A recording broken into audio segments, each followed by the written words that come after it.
I was thinking this morning about trauma bonding, right? And I'm not going to say the name, but there's this specific girl who I've seen on Instagram who has a huge following, and there's so many people that are following, yet through observance, her thing is always healing, right? And talking about her trauma, like it's always the trauma, the healing, the trauma, the healing. And I've noticed she's always sick, and she always has this like heaviness about her, right? Yet she's still what they would call, I guess, like a motivational speaker, or having the healing circles for women. And I know everybody has their own pockets of reality, but for me, I was just observing how even something that is sprinkled with spirituality can still keep you stuck, because it's a candy-coated way of viewing things that still keep you in the trauma aspect of your mentality, right? And that energetic field. So I've mentioned this many times before. We are not broken. There is nothing for us to heal. Everything that we currently are experiencing is a program, all right? Not to say that people haven't been through things, and that's not saying that that's not valid.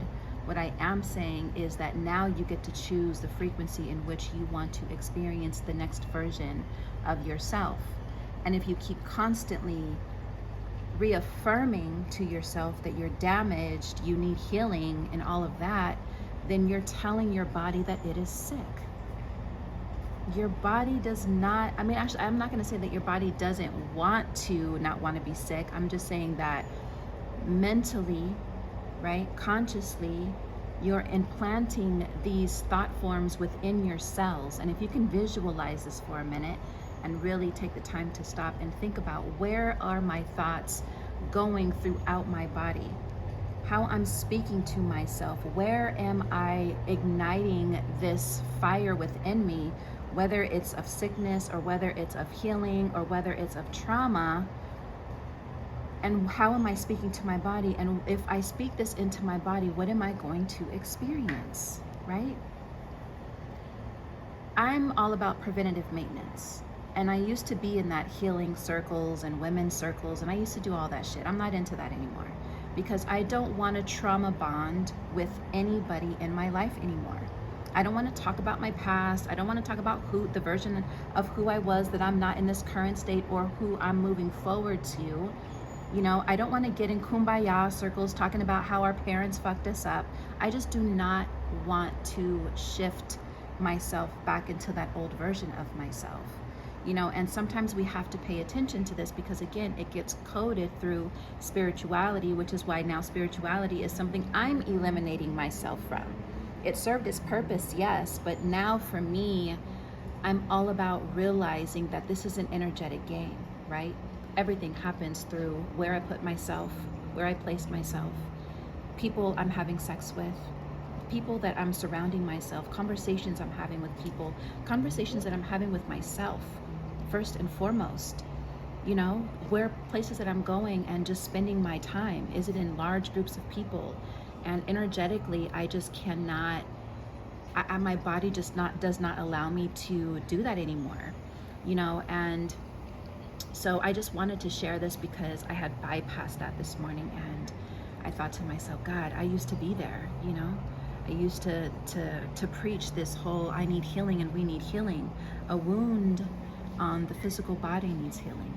We need a reprogram. We need a new frequency to be channeling in order to get out of that program that we were in. It served its purpose already. Why do we choose to keep wanting to connect to that? And then you connect to people with that same thing and that same emotion and that same trauma, and you just sit in circles talking about it, not getting anywhere, not doing anything.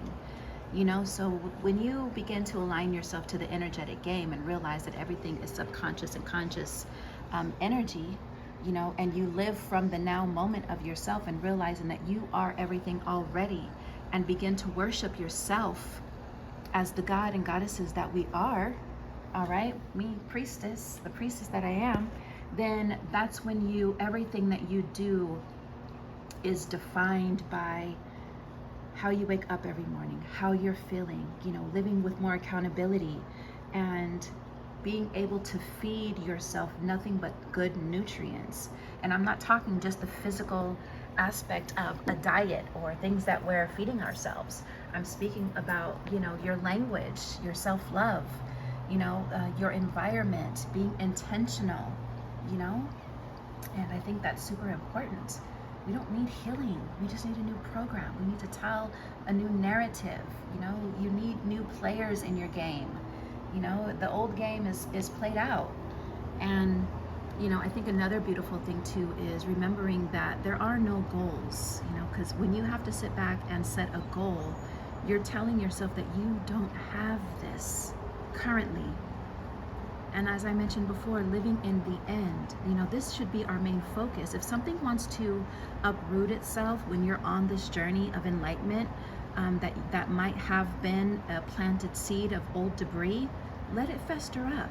Let it come up when it needs to come up. Honor it, respect it, and tell it that this is not who we are anymore. We're living in a new version of ourselves.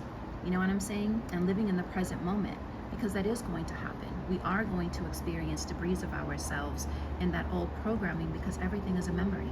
All right? But this isn't about releasing and letting go of memory, because that's never going to happen. It's about placing new memories, right? And a lot of that is, who do you see yourself? How do you see yourself? What would that feel like? And being that in the present moment. And everything else will begin to get stored in the Akashic records. And it's going to be there. It's going to be in your memory. And this is where free will comes in, because you have the power to be able to unlock what's already been stored, ready for you to walk into the new. Or you can just leave it there and just let it do its thing. And if it decides that it wants to pop up every once in a while to have you, remind you that you're heading back into your frequency, let it just be that teacher, right? Let it just be that teacher. That's all it was. It was your teacher. It was you teaching yourself of what you don't want and what you do want. That's why contrast is important. But don't fester on it every single day and repeating the story, because it's the prime example and the prime answer of why things are not working out the way that you want them to work out, because you keep living in the old version of yourself. You keep living in that energy pocket that that makes you comfortable. Trauma makes people comfortable as well, because that's all they know. That's all their mental capacity is scanning rooms for. And so that's why they get in toxic relationships, toxic work environments, So this is all you at the end of the day. This is all me at the end of the day. And so, just always remember that there is no letting shit go. You just have to create new thought forms, create new neurons. Stay in that frequency. Anything that you desire for your future self is already here. You already are that thing. You just have to know what that feeling is and just lay with that feeling. Make love to that feeling. Just like you want a relationship, have a relationship with yourself first. Have that intimacy with yourself first. Right, mama? And, everything else will do its work, baby. That's what the universe is here for. It gives you in abundance. You hear me? No matter what side of the spectrum of reality you want to be on, you're getting it all in abundance. I'm getting it all in abundance. And when you begin to realize that you got a choice on how you want to feel and look every day, I bet you're going to show up looking fly and feeling good and being the best. Because this is you. This is all you. You get to choose. All right? Whatever happened in the past doesn't matter anymore. It was a stepping stone. But some of you are still choosing to use it as a stumbling block. So this Venus day, today, Friday, is ruled by Venus. Let's love ourselves a little bit deeper and love ourselves a little bit more. And let's change the narrative that we keep saying to ourselves, all right? Live in the end. Whatever it is that you desire for yourself today, live in the end. What does that feel like? What does that look like? What does it smell like? What do the fabrics feel like on my skin? What is the aroma I'm receiving from this experience? And feel that in your soul and watch everything unfold for you. All right? So thank you guys for being here. 10 minutes short, 10 minutes sweet, baby. You guys have a beautiful Venus day. Like, comment, and subscribe. Peace.